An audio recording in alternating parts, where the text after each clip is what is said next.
Saudara, buruh Jakarta tolak besaran UMP Jakarta. Buruh sebut UMP Jakarta tidak masuk akal karena lebih kecil dari upah di Bekasi dan Karawang. Kita dalami soal UMP Jakarta ini bersama Presiden Konfederasi Serikat Pekerja Indonesia KSPI Said Iqbal dan juru bicara dan juga staf khusus Gubernur Jakarta Ciko Hakim. Selamat malam Bung Said dan Bung Ciko. Selamat malam, Assalamualaikum. Waalaikumsalam warahmatullahi wabarakatuh. Saya ke Bung Ciko dulu. Tadi kan kalau di berita pengantar Bang Wagub, Bang Rano tuh sudah bilang bahwa ini sebenarnya sudah tripartit nih, sudah pemerintah, sudah buruh juga dan juga pelaku usaha atau pengusaha. Tapi bagaimana sebenarnya proses musyawarah penetapan ini? Pengusaha dan pemerintah dan juga buruh. Mengapa hasilnya tetap lebih rendah dari UMP di Bekasi serta Karawang meski biaya hidup di Jakarta lebih besar, Bung Ciko? Yang pertama memang begitulah proses yang harus dilalui ketika kita menentukan angka di mana UMP itu ditetapkan. Pastinya sudah ada proses melalui Dewan Pengupahan yang terdiri dari unsur buruh, pengusaha, dan juga Pemprov DKI Jakarta.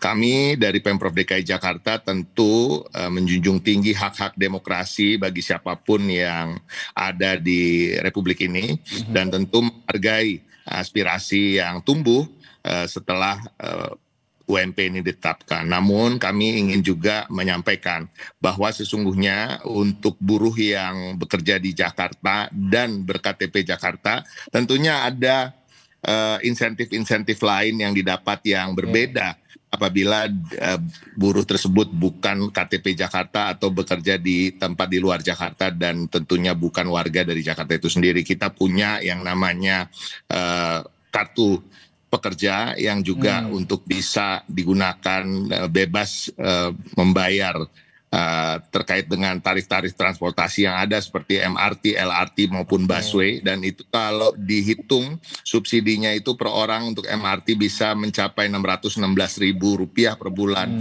Begitu juga LRT sekitar Rp220.000 dan juga ada Transjakarta juga. Nah ini artinya sebenarnya apa yang didapat dengan angka 5,73 tadi yang disampaikan tentunya ada pengurangan-pengurangan karena tadi argumentasinya tentu terkait dengan biaya hidup yang layak. Biaya hidup yang layak ini tentunya mengingat bagaimana mengeluarkan dana atau uang untuk bertransportasi di Jakarta itu memang tidak murah. Dan itulah masuknya kita ketika kita mengatakan kita akan mensubsidi terkait dengan transportasi. Begitu juga mensubsidi terkait dengan Pamjaya yang tentunya akan diformulasikan ke depan bagaimana kita bisa bekerja sama dengan serikat buruh termasuk dengan kelompok dari Pak Said Iqbal tentunya untuk bagaimana kita mendata masyarakat yang masuk dalam kategori buruh tersebut yang kemudian berlangganan PAM sehingga bisa kita bebaskan dan kita berikan subsidi terkait itu. Dan banyak hal lagi, Radi, kalau tinggal di Jakarta dengan KTP Jakarta tentunya ada insentif-insentif yang didapatkan di luar apa yang tidak bisa didapatkan di tempat-tempat lain seperti KJP Plus, seperti juga terkait dengan perumahan misalnya.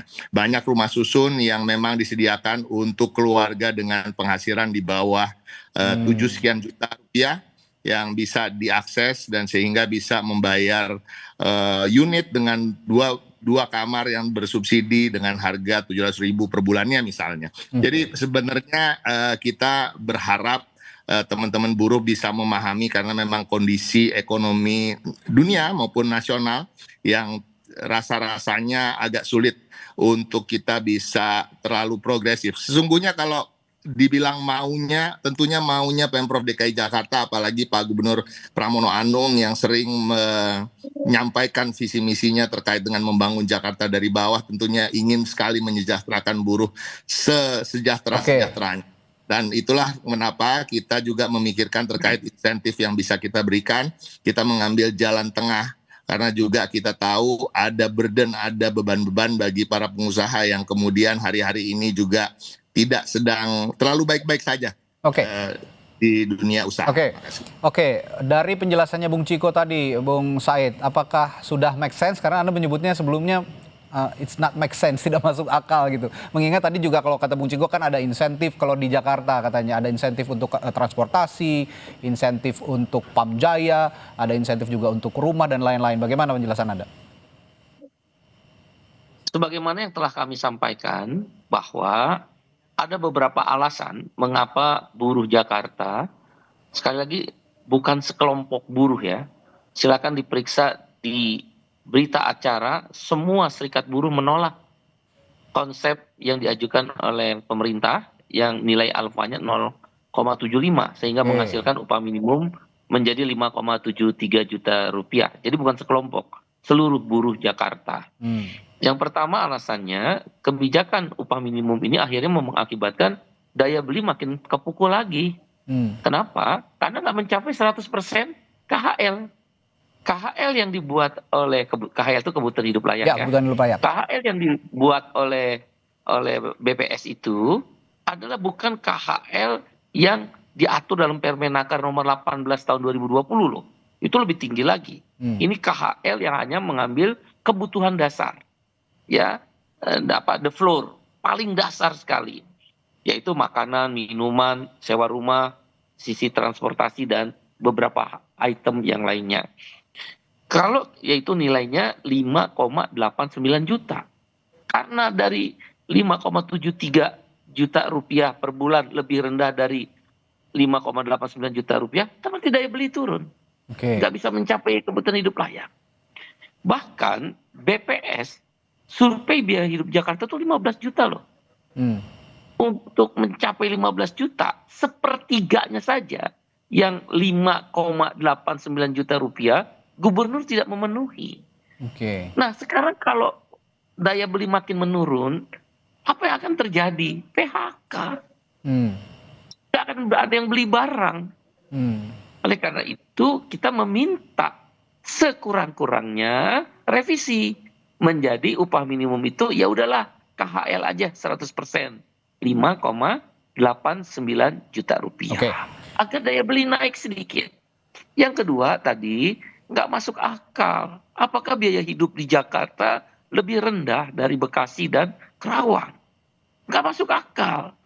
Upah minimum di Jakarta 5,73 juta rupiah per bulan. Ya. Di Bekasi sekitar 5,95 juta rupiah. Bekasi dan Kerawang.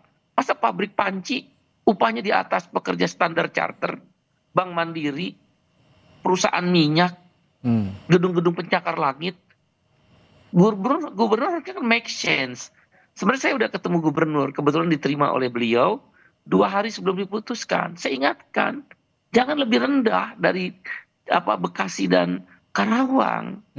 Nah, tapi gubernur rupanya tetap menggunakan kesepakatan para gubernur di seluruh Indonesia. Ini saja menurut kami ya, melawan kebijakan Presiden Prabowo. Oke. Menteri Tenaga Kerja mengusulkan alpa tertinggi itu 0,8. Dicoret. Apindo mengusulkan angka tertinggi alpa, dicoret oleh Presiden. Yang dipakai siapa? Usulan buruh. Alpanya sama dengan 0,9. Oke. Ada ruang di mana gubernur bisa naikin menjadi mendekati atau sama dengan Karawang dan Bekasi, kenapa nggak diambil itu? Oke. Berarti Baik. kan ada sesuatu yang tidak make sense ya. Yang terakhir, tentang tadi subsidi, insentif, itu untuk masyarakat umum. Tidak ada kaitannya dengan upah. Ini udah dari zamannya Pak Anies. Kan kami yang mengusulkan waktu itu, waktu zaman Pak Anies. Nah, saya ambil contoh laporan dari perusahaan di Cilincing dan di Pulau Gadung. Oke. Ada satu perusahaan 300 karyawan penerima upah minimum. Yang dapat subsidi cuma 15 orang. Berarti kan cuma 5%. Padahal yang lain penerima upah minimum. Nah, mungkin tadi ada kategori yang KTP-nya Jakarta. Oke. Gubernur ini gubernur orang yang bekerja di Jakarta. Bukan bicara tentang kebijakan masyarakat Jakarta. Upah ada tentang buruh atau pekerja atau karyawan bekerja di Jakarta. Saya tadi contohin jurnalis lah misal. Kan tingkat stresnya tinggi di Jakarta. Dengan jurnalis yang di Kerawang yang mungkin cari beritanya tingkat tinggi stresnya. Masa upahnya lebih rendah? Kan nggak masuk akal. Apalagi kalau kita bandingkan dengan Kuala Lumpur, dengan Bangkok, dan berapa ibu kota lainnya. Jakarta biaya hidupnya tinggi, tapi 15 juta. Tapi upah minimum rata-ratanya lebih rendah dari kota-kota itu. Ya, Demikian. ini saya tertarik juga masalah Alpa tadi yang Anda singgung. Kalau Pak Prabowo kata pengakuan Anda ya 0,8 dicoret, yang diambil justru yang usulan buruh 0,9 dan ini Itu sekarang fakta. Gubernur Itu Pramono fakta. Anda katakan tidak mengikuti apa yang sudah ditetapkan oleh Presiden. Saya ingin juga respons dari Bung Ciko soal ini, Bung Ciko. Enggak, jadi prinsipnya gini, Radi, itu terlalu spesifik ya. Kalau kita bicarakan sebenarnya provinsi ini nggak hanya Jakarta. Jadi kita nggak bisa juga menyatakan bahwa Ansi Pramono Anung melawan apa yang sudah ditetapkan oleh Bapak Prabowo Subianto. Saya rasa ini terlalu jauh diarahkan ke sana dan saya menolak untuk berkomentar terlalu jauh terkait ini. Yang pasti gini, kita bahas saja soal KHL tadi. Tadi Iqbal menyampaikan soal KHL yang tinggi, kebutuhan hidup layak di Jakarta yang tinggi. Tetapi Pak Said kemudian menafikan bahwa terkait dengan KTP Jakarta tadi. Ya, kita berharap orang-orang yang memang bekerja tinggal di Jakarta, karena memang tadi kebutuhan hidup layaknya harus hitungan Jakarta. Dan tentunya yang tinggal di Jakarta harapan kami seperti juga seharusnya memang secara administrasi juga harus tertib terkait artinya apa. Kalau tinggal di Jakarta, marilah kita berKTP DKI Jakarta.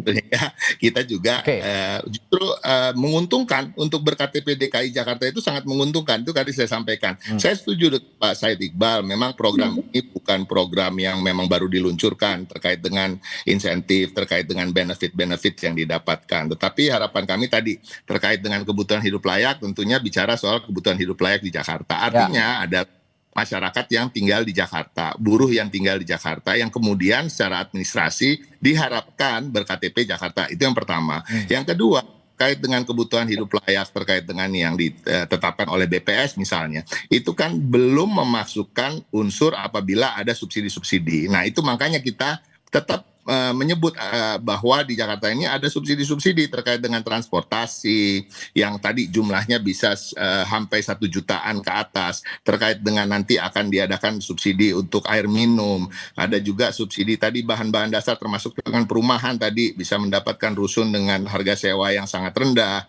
dan juga KJP Plus misalnya yang tidak ada di daerah-daerah lain, ke subsidi terkait dengan pendidikan bagi anak-anak kita semua. Jadi sebenarnya harapan jadi Pak Gubernur itu justru mengambil jalan tengah karena memang warganya Pak Gubernur tentunya selalu mengutamakan masyarakat yang berada di lapisan bawah terkait dengan strata ekonomi, tetapi kita juga tidak boleh melupakan saudara-saudara kita juga yang bagian juga dari warga negara Indonesia, yaitu para pengusaha itu sendiri. Jadi Pak Gubernur jalan tengah di situ, namun tentunya menyiapkan tadi dari anggaran pembelanjaan belanja daerah terkait dengan subsidi-subsidi yang kita berikan. Dan ini harus dikurangi dulu dari tadi kebutuhan hidup yang layak yang ada di BPS RI gitu, yang tidak mencantumkan tentunya terkait dengan apabila diberikan subsidi dan lain-lain. Jadi total yang kita hitung terkait dengan subsidi yang bisa kita berikan apabila memang buruh-buruh tersebut memang hidup di Jakarta, bekerja di Jakarta dengan administrasi yang lengkap terkait dengan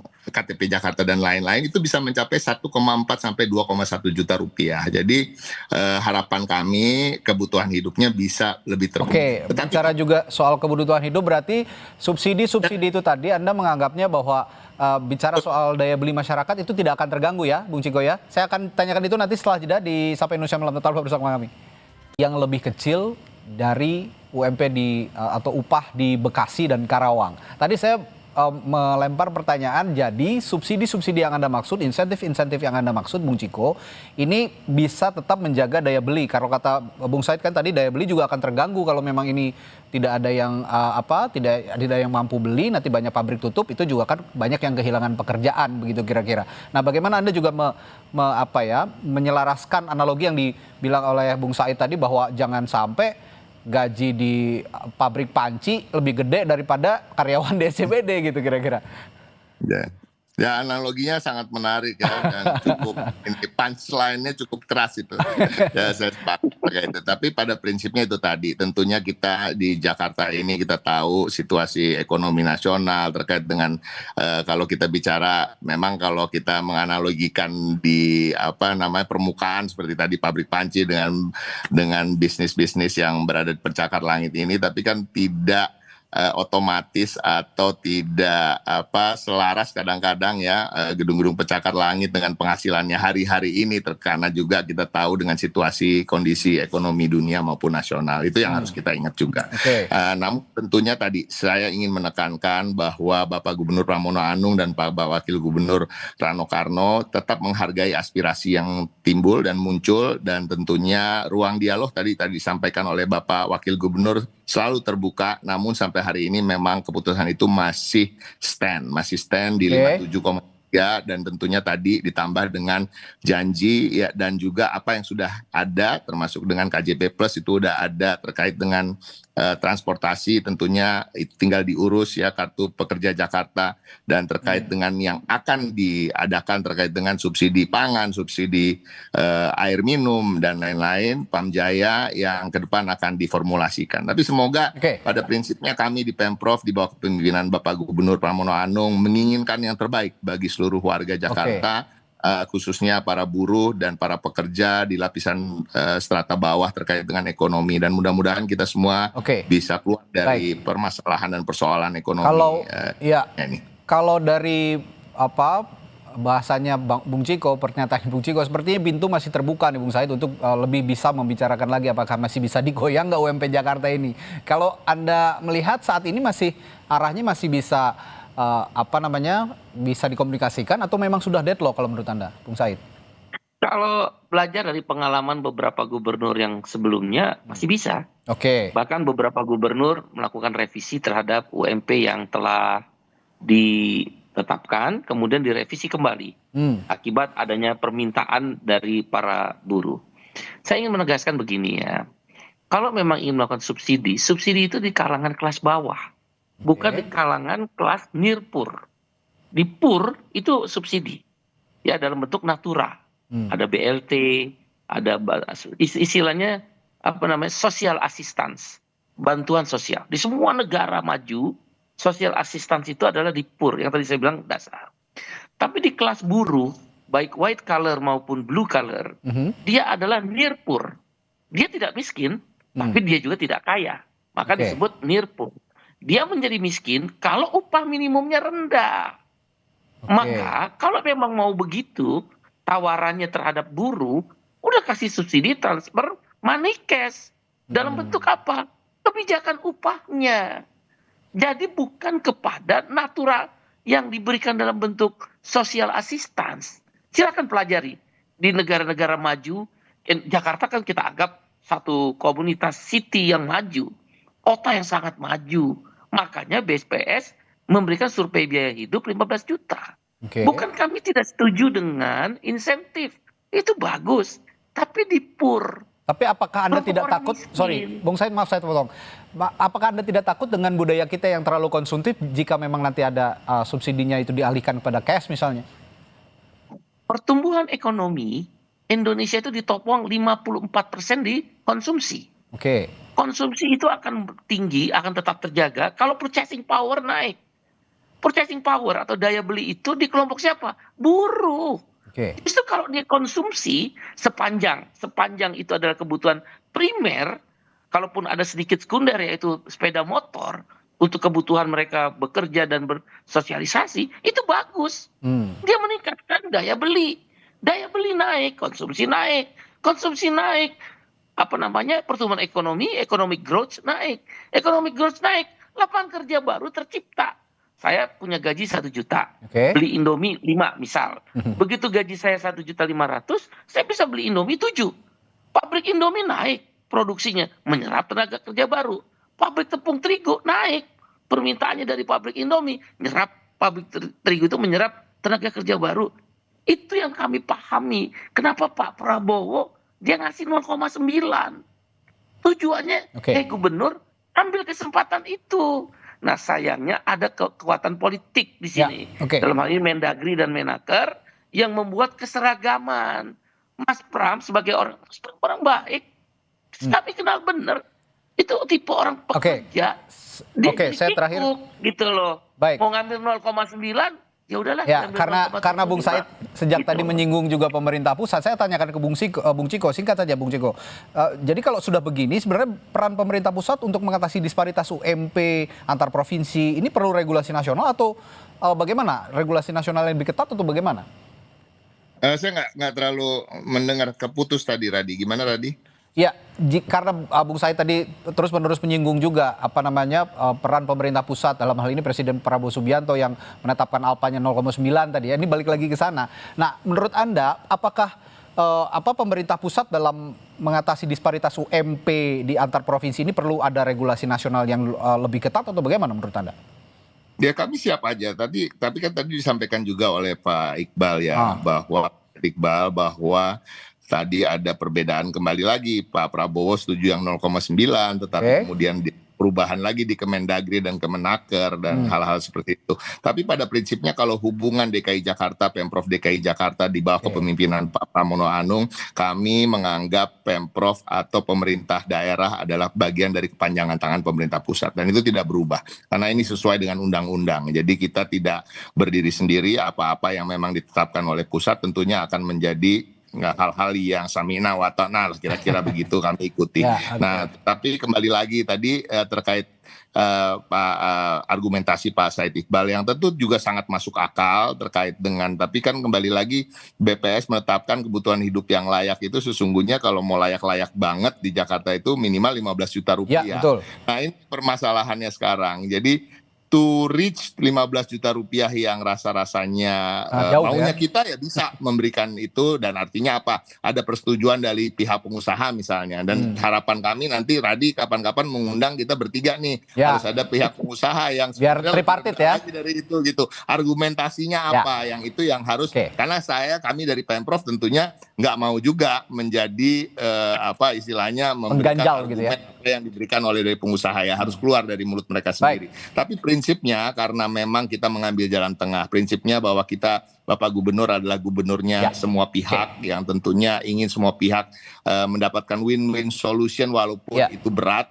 tetapi tentunya tadi jalan tengahnya adalah tetap memberikan kenaikan dengan jumlah yang tadi disebutkan sampai 57,3, lebih tinggi daripada yang diinginkan para pengusaha walaupun tidak setinggi yang diinginkan oleh teman-teman buruh, tetapi tentunya kami barengi dengan hal-hal yang sifatnya terkait dengan insentif tadi. Ya, tapi kalau tentunya tadi seperti disampaikan Pak Wagub, Rano Karno, apapun aspirasi itu dan siapapun yang tentunya ingin menyampaikan secara langsung, pintu tetap terbuka untuk kita dialog. Ya, kalau dari pembicaraan kita malam hari ini sepertinya akan ada komunikasi lanjutan yang akan dibangun oleh buruh, pemerintah, dan juga kalau memang pengusaha perlu dilibatkan, memang tripartit komunikasinya akan lebih baik, termasuk juga pembicaraan-pembicaraan seperti ini lebih baik memang nanti di lain waktu kita hadirkan juga ya dari sisi pengusaha. Baik, terima kasih. Presiden Konfederasi Serikat Pekerja Indonesia KSPI Said Iqbal dan staf khusus Gubernur Jakarta Ciko Hakim telah berbagi perspektif malam hari ini di Sapa Indonesia Malam. Sampai jumpa lagi, selamat malam.